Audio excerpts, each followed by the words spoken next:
പ്രിയമുള്ളവരെ, ഞാൻ കാര്യങ്ങൾ പറഞ്ഞങ്ങ് ക്ലോസ് ചെയ്തോളാം. നിങ്ങൾ റിപ്പീറ്റ് പിന്നെ എപ്പോഴാണെന്ന് വെച്ചാൽ നിങ്ങൾ കേട്ടാൽ മതി. ഞാനിപ്പോൾ ഈ ലൈവിൽ വരാനുണ്ടായ ഏറ്റവും പ്രധാനപ്പെട്ട കാര്യമെന്ന് പറയുന്നത് ഇന്ന് ദിവസം രാവിലെ കുറച്ച് വിഷയങ്ങൾ ഞാൻ സംസാരിക്കുകയുണ്ടായിട്ടുണ്ടായിരുന്നു. അതിനുള്ള പ്രധാനപ്പെട്ട കാരണം ബിഗ് ബോസ് എന്ന് പറയുന്ന ഷോയോട് നീതി പുലർത്താത്ത ഏഷ്യാനെറ്റിൻ്റെ തലപ്പത്തിരിക്കുന്ന ചിലരുടെ നെറുകേടുകൾ വളരെ കൃത്യമായിട്ട് അറിയാവുന്ന ഒരാളാണ് ഞാൻ. അതിൻ്റെ അർത്ഥം അത് വെച്ചിട്ട് കഴിഞ്ഞ മുമ്പെങ്ങാണ്ട് റോബിൻ ഇറങ്ങിയിട്ട് ആൾക്കാരുടെ അടുത്ത് എന്തോ പറഞ്ഞെന്നോ, അപ്പം നന്ദികേട് കാണിക്കരുതെന്ന് പറഞ്ഞിട്ടോ. എനിക്കെതിരെ നിങ്ങൾ ആദ്യം മനസ്സിലാക്കണം, ഞാനിത് പറഞ്ഞത് എനിക്ക് വേണ്ടിയിട്ടല്ല. എനിക്ക് എന്തെങ്കിലും പ്രശ്നങ്ങൾ ഏഷ്യാനെറ്റിൻ്റെ ഭാഗത്തു നിന്നോ ബിഗ് ബോസിൻ്റെ അധികൃത ഭാഗത്തു നിന്നോ ഒന്നും ഉണ്ടായിട്ടില്ല എന്ന് മാത്രമല്ല, വളരെ കൂളായിട്ട് മുന്നോട്ട് പോയിക്കൊണ്ടിരിക്കുന്ന ഒരാളാണ് ഞാൻ സിനിമകൾ ചെയ്യാൻ നിൽക്കുന്ന ഒരാളാണ് ഞാൻ. എന്നെ സംബന്ധിച്ച് ഏഷ്യാനെറ്റുമായിട്ടും ഈ പറയുന്ന വ്യക്തികളുമായിട്ട് ഉണ്ടാവുന്ന എല്ലാ ബന്ധങ്ങളും എനിക്ക് എൻ്റെ ഭാവി ജീവിതത്തിൽ എനിക്ക് ഗുണകരമായി മാറത്തേ ഉള്ളൂ. എനിക്കിതെല്ലാം കണ്ട് മിണ്ടാതെ പഞ്ചമുച്ചം മുടക്കി പിടിച്ച് നിശബ്ദനായിട്ടിരിക്കാം. എനിക്ക് യാതൊരു പ്രശ്നങ്ങളുമില്ല. എൻ്റെ ജീവിതത്തിൽ നേട്ടങ്ങൾ മാത്രമേ ഉണ്ടാവൂ. അതുപോലൊന്നുമല്ല റോബിൻ്റെ മുൻകാലത്ത് സംഭവിച്ചത്. റോബിനുമായിട്ടുണ്ടായിട്ടുള്ള ഒരു വിഷയത്തിൽ, റോബിന് വ്യക്തിപരമായിട്ടുണ്ടായിട്ടുള്ള ദേഷ്യത്തിൽ റോബിൻ ആ ഷോയ്ക്കെതിരെ പറഞ്ഞത് കണക്കോ ഒന്നുമല്ല ഞാനിവിടെ പറഞ്ഞത്. എനിക്ക് വ്യക്തിപരമായിട്ട് യാതൊരു പ്രശ്നങ്ങളും ഇല്ല എന്ന് മാത്രമല്ല, എല്ലാവരുമായും സൗഹൃദത്തിലാണ്. 2 ദിവസങ്ങൾക്ക് മുമ്പ് ഏഷ്യാനെറ്റിൻ്റെ 50-ാം ദിവസത്തിനെ തുടർന്ന് ഒരു ആശംസ എടുത്ത് അയച്ചു കൊടുക്കണമെന്ന് പറഞ്ഞപ്പോഴും ഞാനൊരു മറുപടി പറഞ്ഞു. വെറും നാറി പൊഴുത്തുകൊണ്ടിരിക്കുന്ന ഒരു ഷോയാണ്. എന്നാലും ആ ഷോയോടുള്ള ഒരു സ്നേഹത്തിൻ്റെ പുറത്ത് എന്നെ ജനങ്ങളെ അറിയിച്ചു കൊടുത്തത് ബിഗ് ബോസ് എന്ന ഷോ ആയതുകൊണ്ട് ഞാനൊരു ആശംസ വീഡിയോ എടുത്ത് അയച്ചു തരാം എന്ന് പറഞ്ഞു തന്നെ ആശംസാ വീഡിയോ എടുത്ത് അയച്ചു കൊടുത്തത് ഞാനാണ്. പക്ഷേ ഞാനിത് പറയാൻ കാരണം, ഈ ബിഗ് ബോസിൽ നിന്ന് പുറത്താക്കപ്പെട്ട സിബിൻ എന്ന് പറയുന്ന ചെറുപ്പക്കാരനെ ഭ്രാന്തനാക്കി ചിത്രീകരിച്ചുകൊണ്ട് ഏഷ്യാനെറ്റിന്റെ തലപ്പത്തിരിക്കുന്ന ചില നാറികൾ നടത്തിയ നെറുകേടിനെതിരെ പറയാതിരിക്കാൻ ഞാൻ സിനിമ പൂർണ്ണമായിട്ടും വേണ്ടെന്ന് വെക്കും. ഞാൻ പൂർണ്ണമായും എൻ്റെ സിനിമയെ വേണ്ടെന്ന് വെക്കും. ഇവന്മാർ എന്നെ മാക്സിമം പോയി കഴിഞ്ഞാൽ തൊലിക്കാൻ പോകുന്നത് അഖിലെ സിനിമയിൽ നിൽക്കുന്ന ഒരാളാണ്, ഏഷ്യാനെറ്റുമായിട്ട് ബന്ധം വേണം, അല്ലെങ്കിൽ ഈ ഇരിക്കുന്ന ഈ 2 പേര് കേട്ടോ, അധികം ആൾക്കാരൊന്നുമില്ല, 2 പേരേ ഉള്ളൂ ഇതിൻ്റെ പിന്നിൽ. അല്ലാതെ ഏഷ്യാനെറ്റിൻ്റെ ഓൾ ഇന്ത്യ ബിസിനസ് ഹെഡ് എന്ന് പറയുന്ന കിഷൻ എന്ന് പറയുന്ന അദ്ദേഹം വളരെ നല്ല മനുഷ്യനാണ്. അദ്ദേഹത്തിനോടൊക്കെയുള്ള വ്യക്തിപരമായിട്ടുള്ള സ്നേഹവും താല്പര്യവും കൊണ്ടാണ്. അതേപോലെ എൻ്റെ സുഹൃത്തുക്കൾ ധാരാളം പേര് അവിടെ ഉണ്ട്. അവരോടൊക്കെയുള്ള സ്നേഹം കൊണ്ടാണ് ഇവന്മാരുടെ ഈ 4 തരങ്ങൾക്കെതിരെ നമ്മൾ ഇത്രയും നാളും മിണ്ടാതിരുന്നത്. ഇതിൽ വന്നു പോയിട്ടുള്ള പല മത്സരാർത്ഥികൾക്കും ഈ സ്ത്രീകളെ ഇവന്മാർ ഉപയോഗിച്ചിട്ടുള്ള രീതികൾ, പല മത്സരാർത്ഥികൾക്കും പണം പറഞ്ഞിട്ട് ആ പണത്തിന്റെ കാശിന്റെ ഷെയർ വാങ്ങി പല മത്സരാർത്ഥികളെയും ബിഗ് ബോസിൽ കയറ്റിയതുൾപ്പെടെയുള്ള വിഷയങ്ങൾ, ഇത്തരം ഒരുപാട് നാറിയ പരിപാടികൾ ഇവരൊക്കെ കാണിച്ചിട്ടുണ്ടായതുകൊണ്ട് ഞാനിത് പിന്നെ ഏഷ്യാനെറ്റുമായിട്ട് ബന്ധപ്പെട്ട് നമുക്കൊരു കോൺട്രാക്ട് ഉണ്ടായിരുന്നു. ആ കോൺട്രാക്റ്റിനോടൊരു നീതി പുലർത്തണം. അതുകൊണ്ട് തന്നെ ഞാൻ ആ കോൺട്രാക്റ്റിനോട് നീതി പുലർത്തിയതിനു ശേഷം ഇപ്പോൾ ഇത് പറയാനുള്ളൊരു കാരണമെന്ന് പറയുന്നത്, ഞാൻ ഇന്നേ ദിവസമാണ് അറിയുന്നത് സിബിൻ എന്ന് പറയുന്ന ചെറുപ്പക്കാരൻ ഒരിക്കലും ആ ഷോയിൽ നിന്ന് പുറത്തു പോകണമെന്ന് ആഗ്രഹിച്ചിരുന്നതല്ല. അവനെ ആ ഹൗസിനുള്ളിൽ വെച്ചിട്ട് മെന്റൽ അതായത് നമ്മൾ ഈ ഡിപ്രഷനും ബൈപ്പോളർ ഡിസീസിനും കൊടുക്കുന്ന ഡ്രഗ് ഇത്രയും കാലവും കഴിക്കാത്ത ഒരു ചെറുപ്പക്കാരനെ ഭ്രാന്തനാക്കി മാറ്റുക എന്നുള്ള ഉദ്ദേശത്തോട് കൂടിയിട്ട് ഈ ഡ്രഗ് കൊടുത്ത് അവനെ പുറത്താക്കണം എന്ന് അതിനുള്ളിലുള്ള ചിലർ പറഞ്ഞു എന്നുള്ളത്. ഞങ്ങളുടെ ഷോ 1 മുതൽ 5 വരെ സീസണിന്റെ ഷോ ഡയറക്ടറായിരുന്ന അർജുൻ എന്ന് പറയുന്ന മനുഷ്യൻ ഈ ഷോയിൽ നിന്ന് ഇറങ്ങിപ്പോയി എന്ന ഒരു യാഥാർത്ഥ്യം കൂടി നിങ്ങൾ തിരിച്ചറിയണം. കഴിഞ്ഞ ഷോയുടെ ക്രിയേറ്റീവ് ഡയറക്ടറായിരുന്ന റുബീന എന്ന് പറയുന്ന സ്ത്രീയെ ഈ സീസണിൽ നിന്ന് മാറ്റി നിർത്തി. എന്താ കാര്യമെന്ന് ചോദിച്ചു കഴിഞ്ഞാൽ, ഇവന്മാരുടെ താല്പര്യത്തിനനുസരിച്ചുള്ള മത്സരാർത്ഥികൾ ജയിച്ചു വരണം. ആ താല്പര്യത്തിനനുസരിച്ചുള്ള മത്സരാർത്ഥികൾക്ക് വേണ്ടിയിട്ട് കൃത്യമായിട്ടുള്ള കാര്യങ്ങൾ പ്ലാൻ ചെയ്യാൻ വേണ്ടി അവിടെ പോയി നിന്നുകൊണ്ടിരിക്കുന്ന ഇവരുടെ ഈ 4 തരങ്ങൾ ആരെങ്കിലുമൊക്കെ വിളിച്ച് പറയണ്ടേ? അത് അറ്റവും മൂലം തൊടാതെ അങ്ങും ഇങ്ങും തൊടാതെ വായിത്തോന്ന വിവരക്കേടുകൾ വിളിച്ചു പറയുന്ന രീതിയല്ല. റോബിന് പറ്റിയ മിസ്റ്റേക്ക്, റോബിനോടുള്ള വ്യക്തിവിരോധം കൊണ്ട് റോബിൻ എന്തൊക്കെ വായിത്തോന്ന വിവരക്കേടുകൾ വിളിച്ചു പറഞ്ഞപ്പോഴത്തേക്ക് സമൂഹം റോബിനെ പുച്ഛിക്കുകയാണ് ചെയ്തത്. പറയേണ്ട കാര്യങ്ങൾ കൃത്യമായി തെളിവുകൾ നിർത്തി കാര്യകാരണ അടിസ്ഥാനത്തിൽ സംസാരിച്ചാണ് എനിക്ക് ശീലം. അതുകൊണ്ട് ഏതെങ്കിലുമൊക്കെ ഊളകൾ വന്നിട്ട് എനിക്ക് എന്നെ തൊലിച്ചുകൊണ്ടുള്ള കമന്റുകൾ ഇട്ടുകൊണ്ട് വരരുത്.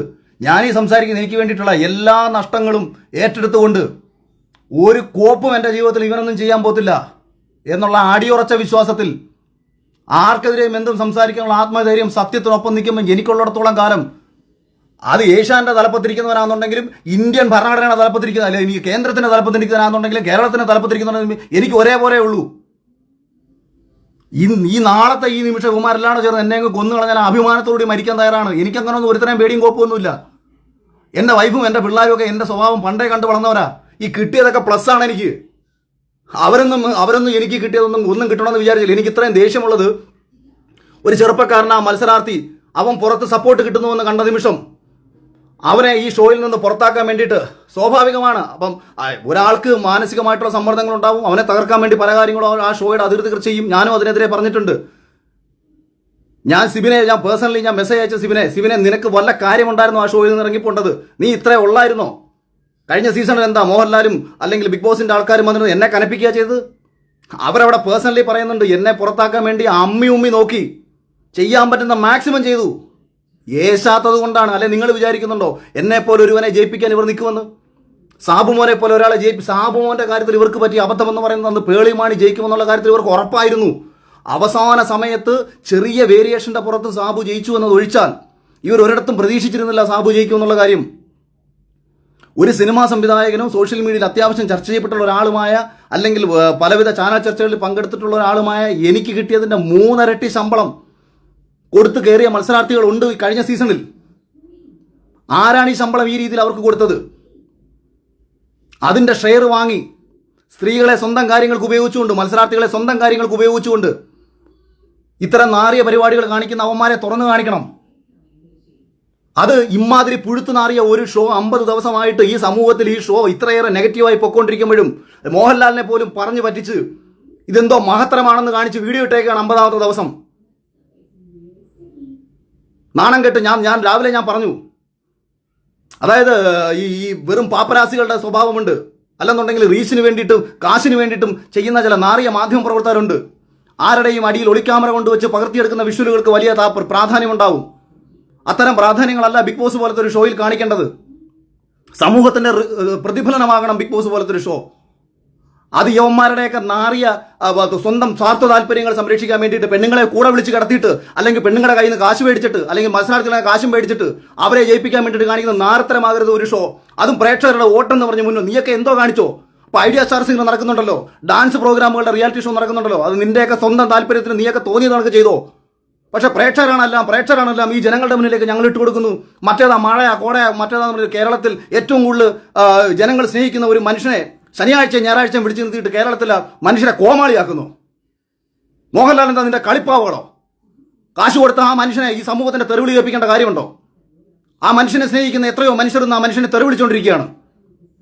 ആരാണ് ഇതിന് കാരണക്കാർ? നിനക്കൊക്കെ എതിരെ പറയാൻ പല ആൾക്കാർക്ക് പേടിയായിരിക്കും. കാര്യം നഷ്ടപ്പെടാൻ ഒരുപാടുണ്ടെന്നുള്ള ചിന്ത കൊണ്ടാണ് ഇവന്മാർ നിനക്കൊക്കെ എതിരെ പറയാൻ ഭയപ്പെടുന്നത്.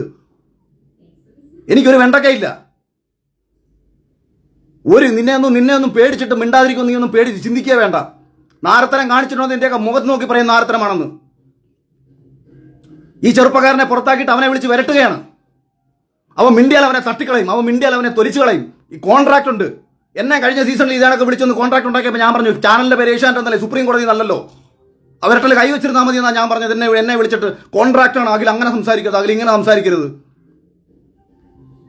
അപ്പൊ അതുകൊണ്ട് ഏതെങ്കിലും ഒരു ചെറുപ്പക്കാരനെയോ ഒരു വ്യക്തികളെയോ നേരെ ഇത്തരത്തിൽ തെമ്മാടിത്തരങ്ങൾ കാണിച്ചു വെച്ചിട്ട് സ്വന്തം താല്പര്യങ്ങൾ സംരക്ഷിക്കാൻ വേണ്ടി ഒരു ഷോ നടത്തി പ്രേക്ഷകരെ വിഡ്ഢികളാക്കുന്ന ഇമാതിരി നാറുതരത്തിനെതിരെ ശക്തമായി പ്രതികരിക്കാൻ തന്നെയാണ് ഉദ്ദേശം. അത് എനിക്ക് ഇന്ന് ഇത്രയും വൈകാരികമായി ഞാൻ പ്രതികരിക്കാനുണ്ടായ കാരണം, ഒരു ചെറുപ്പക്കാരനെ ആ ഷോയിൽ മികച്ച രീതിയിൽ പൊയ്ക്കൊണ്ടിരിക്കുന്നത് പ്രേക്ഷകർക്ക് എനിക്ക് തോന്നിയല്ല കേട്ടോ. ഞാൻ പറഞ്ഞത് പ്രേക്ഷകർക്ക് ഇഷ്ടപ്പെട്ട സിബിൻ എന്ന് പറയുന്ന ഒരു ചെറുപ്പക്കാരനെ ആ സീസണിൽ നിന്ന് പുറത്താക്കാൻ വേണ്ടിയിട്ട് നാറിയ കളികൾ കളിക്കുകയും അവനെ വിളിച്ച് ഭീഷണിപ്പെടുത്തുകയും അവനെ മാനസിക രോഗിയാക്കി ചിത്രീകരിക്കാൻ ശ്രമിക്കുകയും ചെയ്ത ഇവന്മാർക്കെതിരെ പിന്നെ പ്രതികരിക്കണ്ടേ? ഞാൻ ഇന്ന് വരെയും സമൂഹത്തിന്റെ വിരോധം പിടിച്ചു പറ്റിയതും എന്നെ ആൾക്കാർ വെറുത്തതും അല്ലെങ്കിൽ ആൾക്കാർ എന്തെങ്കിലുമൊക്കെ നഷ്ടം എനിക്കുണ്ടായതും ഒന്നും എനിക്ക് വേണ്ടിയിട്ടായിരുന്നില്ല. അന്നും ഇന്നും ആത്മവിശ്വാസവും ആത്മധൈര്യവും മറ്റുള്ളവന് വേണ്ടി സംസാരിക്കുമ്പോഴാണ്. അതുകൊണ്ട് അതേ ആത്മവിശ്വാസത്തിലും അതേ ആത്മധൈര്യത്തിലും പറയുകയാണ്, ചെയ്യുന്ന നാറുത്തരത്തിനെതിരെ പ്രതികരിച്ചിരിക്കും. അത് ചാനലിനോടോ എനിക്ക് നന്ദി പ്രേക്ഷകരോടാണ്. എനിക്ക് ഏഷ്യാനെറ്റിൽ എന്നെ ഇന്റർവ്യൂ കഴിഞ്ഞ സമയത്ത് എന്നെ പുറത്താക്കണമെന്ന് തീരുമാനിച്ച ആൾക്കാരാണ്. എന്നെ ആരാണോ ഈ കഴിഞ്ഞ സീസണിൽ എടുക്കരുതെന്ന് വിചാരിച്ചാൽ അയാൾ ആഗ്രഹിച്ച ആൾക്കാരാണ് റോബിനെ പുറത്താക്കണമെന്നും സാബുവിനെ പുറത്താക്കണമെന്നും രജത് കുമാറിനെ പുറത്താക്കണമെന്നും. ആരുടെ ശ്രദ്ധയാണോ പ്രേക്ഷകരിലേക്ക് പോകുന്നത് ആ മത്സരാർത്ഥികളെ പുറത്താക്കണമെന്ന് ചിന്തിച്ച ഒരുത്തനാണ് ഏഷ്യാന്റെ തലപ്പത്ത് കേരളത്തിലിരിക്കുന്നത്. അതുകൊണ്ട് ഇവൻ പ്രേക്ഷകനെ മുൻനിർത്തി കോമാളിത്തരം കളിക്കരുത്. സ്വന്തമായിട്ട് എന്തും കളിച്ചോ. ബിഗ് ബോസ് നടത്തുകയോ മറ്റേ ഏത് റിയാലിറ്റി ഷോയും ഒരു ചാനലിൽ നടത്താം. ഒരു കോർപ്പറേറ്റ് ചാനലിന് കാശുണ്ടെന്നുണ്ടെങ്കിൽ എന്ത് തെമ്മാടിത്തരങ്ങളും ഷോയുടെ പേരിൽ കാണിക്കാം. പക്ഷെ പ്രേക്ഷകരുടെ നിർത്തിക്കൊണ്ട്, ഇതൊരു ജനാധിപത്യ രാജ്യമാണ്. വോട്ട് ചെയ്യുന്ന ഒരു പ്രേക്ഷകനെ കോമാളിയാക്കിക്കൊണ്ട് ഇത് വോട്ടടിസ്ഥാനത്തിൽ ഒരാളെ പുറത്താക്കും. ഞാൻ ഇപ്പോഴും പറയുന്നു, വോട്ട് എന്ന് പറയുന്നത് തന്നെയാണ് ബിഗ് ബോസിന്റെ അടിസ്ഥാന നയമെന്നാണ് 100% നിലവിൽ ഇതുവരെയും ഞാൻ വിശ്വസിക്കുന്നത്. കൃത്യമായ ഓഡിറ്റിങ്ങും കാര്യങ്ങളും ഉണ്ട്, അങ്ങനെ തന്നെയാണ് പോകുന്നത്. പക്ഷേ പ്രേക്ഷകരെ കോമാളിയാക്കി കൊണ്ടുപോവുകയാണ്. അതിനെതിരെ പറയാൻ തന്നെയാണ് തീരുമാനം. അതിനെതിരെ പറയാൻ തന്നെയാണ് ഒരിക്കൽ കൂടി ലൈവിൽ വന്നത്. രാവിലെ ഞാൻ കുറച്ച് ഒഴിവാക്കി വിട്ട വിഷയമാണ്. ഇത്ര അടിച്ചാവർത്തിച്ച് പറയുന്നത്. ഇനി ബാക്കി ഏതെങ്കിലും യവന്മാർ പൊങ്ങി വരട്ടെ. യവന്മാർ കൂടെ കിടക്കാൻ വിളിച്ചിട്ടുള്ള പെണ്ണുങ്ങൾ ഉൾപ്പെടെ ഇവന്മാർ കാശ് മേടിച്ച് ഇവന്മാർ കാണിച്ച നാർത്തര ഉൾപ്പെടെ ഞാൻ പറയും.